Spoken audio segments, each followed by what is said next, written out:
ये एक साइल का सवाल है जिनका ताल्लुक साहिवाल से है कि इस्तिखारा करने का आसान सा तरीका क्या है। आसान सा तरीका, तो बात जरा समझ लीजिए कि बिल्कुल आसान तरीका, 2 रकात नमाज़ नफल पढ़े, अल्लाह से दुआ करें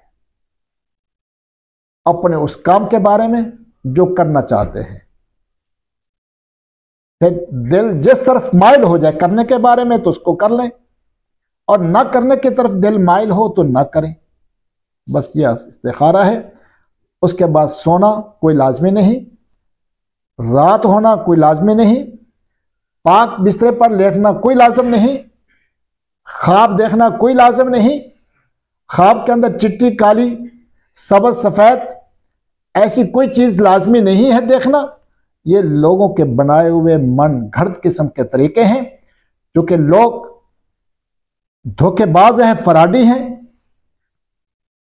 इस्तिखारे के नाम पर लोगों से पैसे बटोरते हैं, लोगों को धोखा देते हैं और अपने नए नए तरीके उन्होंने ईजाद किए हुए हैं।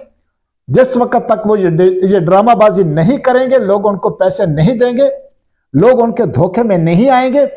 इसलिए लोगों के सामने, ताकि वो उनकी जेबों पर डाका डाल सकें, कहते हैं जी बड़ा मुश्किल है इस्तिखारा करना, बड़ा मुश्किल है, तुम्हारे बस में नहीं है, पाक बिस्तरा हो बावुजू लेटें। भी लेटने के साथ ही वजू तो तुम्हारा टूट जाएगा, तो बावुजू कहां पर रहेगा? तो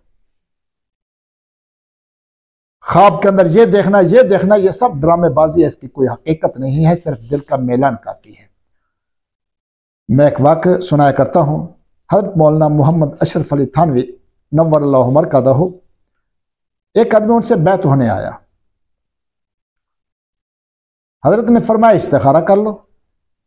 वो गया, थोड़ी देर के बाद फिर आ गया, ये हजरत मुझे बैत कर लीजिए। हजरत ने फरमाया भी कहा तो था इस्तिखारा कर लो, फिर कर लूँगा बैत। उन्होंने कहा जी मैंने इस्तिखारा कर लिया। उन्होंने कहा जी कैसे इस्तिखारा किया? उन्होंने कहा जी मैंने अपने दिल को कह दिया है कि आइंदा तेरी बात नहीं चलेगी, हजरत जी की बात चलेगी। और मैं अच्छा भी आ जाओ बैत कर लो, ये इस्तिखारा सबसे अच्छा है। तो इसलिए दिल जहां पर माइल ना हो वहां पर इस्तिखारा किया जाता है, और अगर दिल पहले से माइल हो तो फिर इस्तिखारा करने की जरूरत नहीं है।